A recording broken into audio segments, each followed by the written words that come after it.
So if you've been a musician for a while, then you know this journey can get real crazy. One day you're playing and your practice can be solid.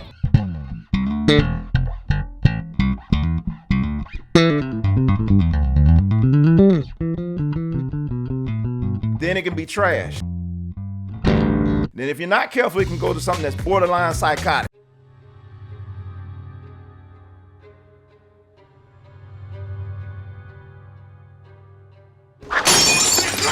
Now you want to get nuts?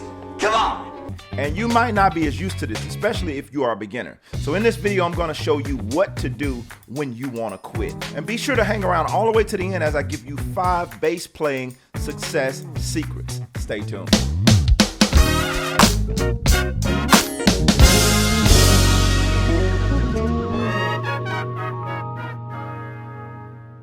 So for today's video, I want to set the tone by introducing you to Tiffany. Check this out.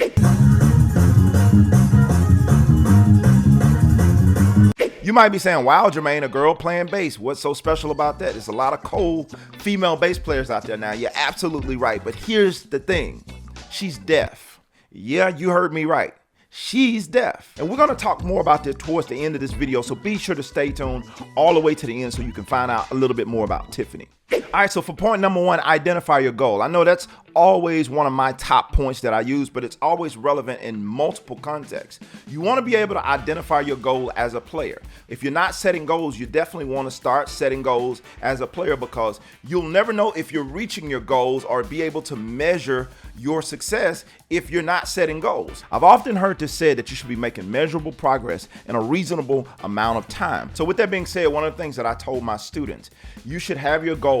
Just say you should have, okay, in a month, I want to be here. In 3 months, I want to be here. In 6 months, I want to be here. And based on what you said, you should be making progress as to where you want to be. And the best way to measure that is to simply use your phone and record.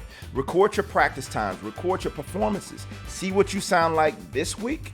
And from a month from now, record yourself again playing the same thing as you've been practicing in between, on your regiment, that type of thing, and see how much progress you've made. Because often what happens is when we hear ourselves playing real time, your ears are growing along with your skills. So you always are going to hear the mistakes, and you're never going to really hear the progress you're making. Oftentimes, we know we're progressing because we hear from other people, or we get the response from somebody else like, hey man, you're getting a lot better.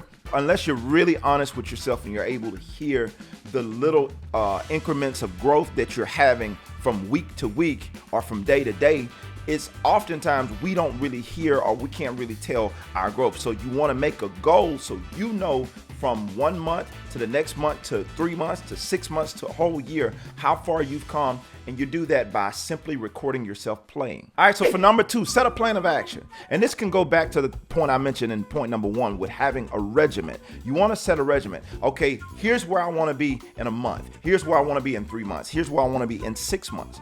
What is your plan of action for getting there? So what are you going to do to make sure that in 1 month's time, I'm going to be here? Maybe that's committing to practicing 2 hours a day if you have 2 hours a day, or a minimum of 10 hours a week, and finding the time. Don't say, I don't have the time to practice 10 hours a week. You have to figure out, where can you find 10 hours a week? Maybe it's cutting TV off. Maybe it's putting your phone down, getting off social media, and finding the time to commit to whatever that plan that you've set out, and finding the time to commit to whatever the plan is so that you can see the goal that you've set. It's that simple. Set a plan of action and execute that plan. Here's point number 3, assess where you are. So as you've set these goals, as you put that plan into action, the number 3 thing you want to do is start assessing where you are.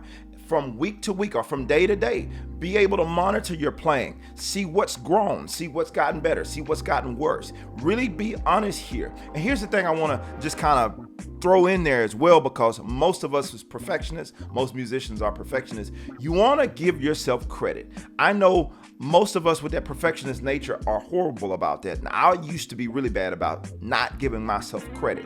And what that does, when you don't give yourself credit for the progress that you're making, even if it's a little small win, celebrate that win. I say this often. Celebrate the small win. Give yourself credit for where you are. We already know you're going to be hard on yourself for what you're not getting right. Or some of you guys guys might be polar opposite. You might be giving yourself too much credit for the stuff that you're doing, and you're not seeing what you can improve on. So therefore, it's causing you to be stuck because you keep, well, I'm doing this and I'm doing this. Like, no, be honest with yourself. Are you doing it right? Are you spending enough time? Are you taking time out to learn those songs the way they go, not just playing your version of the song? Are you listening and critiquing yourself by recording yourself some type of way? Are you doing all the necessary steps to make sure that you're executing the way you need to be? So assess your playing and make sure you're being honest with yourself. For point number 4, course correct. If need be, sometimes we have to course correct. After assessing yourself and you're seeing what the problem is, there's nothing wrong with course correcting. I do this all the time. Sometimes you might have a plan. You might say, hey, I'm going to do this, and in 3 months I should be here, and in whatever. But you might meet some people along the way. You might get a coaching session. You might learn a lesson. You might watch a video and come to find out some of the things you've been doing, some of the ways you've been going about learning is actually slowing you down. You might have a coaching call with a bass coach like myself, and I might see what you're doing, and knowing from experience, no, that's not going to benefit you. So try doing it this way and try not to do that. And it's a simple course correction. It doesn't mean you've been doing everything wrong. It just means let's adjust and let's move on. Sometimes people get so frustrated because they've been doing it this way for so long and it's not working, and they feel like if I course correct, that means I got to start all the way back over from the beginning. No, it's not necessarily meaning you're starting over from the beginning. Course correct means I'm gonna simply pick up from where I am and I'm gonna move, set it right here. All right. It don't mean you have to go all the way back to the beginning. Oftentimes it just means you need to find a way to get back to the main road. Figure out how to get back to the main thing. The old saying says, keep the main thing the main thing. So that way you don't get frustrated. You don't get disgusted. You simply make a simple course correct and get back to where you need to be. So really quick, I want to let you guys know, if you're somebody who's trying to learn gospel bass and you're trying to improve your playing, your overall aggressiveness, being more aggressive, learning the different styles of music, maybe learning the hymns, maybe learning the congregational songs. You might even be struggling with how to play shout music and all that kind of stuff. If you're somebody who struggles with these types of things, I want to help you, and I want to help you to grow your skills as a bass player. Not only that, if you're struggling with coming up with licks and riffs and those types of things, I want to help you figure it out. So I encourage you to check out the link in the description below, or visit JermaineMorgan.net, and there I have a ton of lessons that you can check out. I have a ton of courses specifically geared towards bass players who are trying to improve in gospel, and a ton of other areas. But if that's where you need help, let me help you by visiting JermaineMorgan.net. And for point number 5, become extremely resourceful. And for this point, again, I want to reintroduce you to Tiffany. Hi, I'm Tiffany Frierson, and I am a deaf musician. I was born hard of hearing, but my hearing slowly decreased over the years until I became profoundly deaf about 11 years ago. After I became deaf, I put down music pretty much completely. I found it frustrating and depressing that I couldn't hear the melodies anymore. I couldn't really hear the instruments being played or the music being played. I missed music so badly during those years and became deeply depressed. Music was a huge part of my life. Music was in my blood, it's in my soul. I was born basically to play music. About October of last year, 2022, I decided that I missed music so much that I would just connect with music through vibrations. I could take audio speakers, put my hand on them and feel the vibrations from the percussion and from the bass.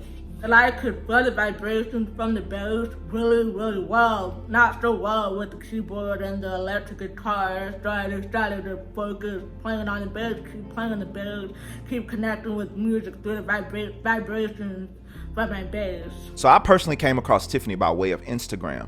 She tagged me in a video because in a lot of my courses, I tell them, if you're going to repost like some of these jam tracks, these play along tracks, simply tag me and I'll, repost your video, I'll share it, I'll comment on it, that type of thing. And Tiffany tagged me in one of her videos and I was blown away. And I looked at the hashtag, and the hashtag said something like deaf musician. And I'm like, surely she's not like deaf. I didn't, you know what I'm saying? I'm in disbelief. I'm like, well, maybe she's like partially deaf, and she's just using the hashtag deaf musician. So time went on, and she tagged me in something else, and I saw the hashtag again, deaf musician. So I remember looking her up on the site, and I think she responded to one of my emails or something like that. And I'm talking to her, and I started asking her about her being deaf, and I found out that like, no, she's literally deaf. And I'm blown away by that, because I'm like, how in the world are you playing the bass? Some time went on. I talked back and forth to her a few times, and I asked her, would she mind being featured in one of my videos, like the video that I'm doing today? And so she sent me her story, and I'm just completely blown away about her story. And I wanted to share it with you guys because I felt like, this was super inspirational. Whatever excuse we can come up with as musicians because of what we deal with, I think she got the trump card with this one right here. And hear me out. I'm not trying to make this a story like, hey, let's everybody feel sorry for Tiffany. That's not what I'm doing with this. What I'm doing is shining light on something that I think is extremely remarkable, because as you can see from the story that she shared with me, I learned that she went through the depression because she couldn't hear anymore. She put music down. She didn't want to play anymore. And later she made up in her mind that she had to pursue music. Even though she couldn't hear it, music was a part of her. Music was a part of her soul. She grew up playing it. It was in her family, and she had to do it. So she had to find some type of way to connect. And as she shared here, she connected through the vibrations. And to me, that goes back to the point number 5. You have to find a way to push through whatever your limitation is, to push through whatever the thing that's making you want to give up. You have to be resourceful and find a way. She was resourceful. She's like, I can no longer use my ears to depend on them for this music thing, but I want music to be a part of my life. So what else can I use? And she noticed, hey, I can feel the music through the vibrations. And man, that's a whole lesson on feel in itself. Being able to feel the music, well, if I can use feeling, and so the device that she uses, as you can see, it helps her to be able to feel the pulse, to be able to feel the low notes, the lower frequencies, to feel the timing and everything, which to me, I can't process it, but it just goes to the point of being resourceful. And again, I've often said this quote, where there's a will, a way can be found. If you have a will to play music and to be great at this thing, you can find a way to do it. It just all comes down to how serious are you about being good at this thing? How serious are you about achieving the goals that you set? See, the problem that I have with most musicians and most people in general, we set goals, but we're not serious enough about seeing those goals out to fruition. As soon as opposition comes, we quit, we give up, and the goal is not as important anymore. Or we start saying, maybe I'm not supposed to do this. I often quote Myron Golden. He says, you should know by now that every time you intend to do something good, something bad is probably going to happen. Disruption follows intention. So don't allow the disruption that happens when you intend to do something good to discourage you. Maybe that's your way of finding out, yes, you're on the right track. Because if everything is always easy, how are you going to appreciate it? I was telling my wife the same thing.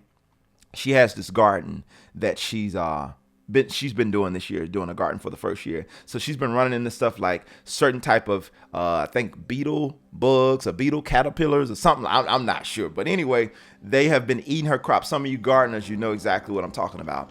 And she was getting really bummed out about the fact that, some of her plants or some of her vegetables weren't growing, and come to find out this was the reason they weren't growing. And I remember telling her, you have to notice everything that's going right and not necessarily hone in on everything that's going wrong. And oftentimes that's what we do. We'll hone in on the one thing that's going wrong, and oftentimes that's our lack. And then we'll ignore all the good things that are happening, which is abundance. We focus on the lack and we ignore the abundance, and that causes us to be frustrated. That causes us to want to quit. And what I will encourage you guys to do as we take Tiffany's story, as we look at Tiffany's situation and see that she didn't make excuses, she came up with results. She went on my site and bought courses. I mean, I'm talking on these courses. They are not closed captioned. At least I don't think they are. And she found a way to figure out this stuff, and she's playing this music. She has the sheet music. She has the tab. She found a way, and she didn't make excuses. So I would encourage you guys to do the same thing. Find a way to make the stuff work. Be resourceful. Look at all the abundance that you have and ignore the lack, because the lack won't do anything but make you upset, make you frustrated, make you want to give up, and that does not push you towards your goal. If anything, it's going to pull you away from your goal. So my encouragement to you today is focus on the abundance and ignore the lack if you want to accomplish the goal and be successful as a musician or as a bass player or whatever it is you're trying to accomplish. Because remember, at the end of the day, if you thought about it, that meant it was possible. So go after it with everything you got and don't make excuses. So I hope that this has been extremely helpful and enlightening for you today. And hopefully it puts a fire under you to get back at it. If you were thinking about giving up, if you were thinking about doing what I was doing earlier and burning that bass, put the fire up under your own feet so you can get busy and so you can become the player that you always saw yourself being. And if you want to check out another cool video of mine that I feel like will be really, really helpful for you, be sure to check out this video. You have about 10 years. You'll see it up here somewhere where you can go and watch that video. And watching that video, I feel like will help to reinforce this video right here and also get you putting fire behind what you're doing and remembering what you're doing it for. Anyway, again, guys, I'm Jermaine. I thank you for hanging out with me today, and I will see you on the next video. I'm out. Peace.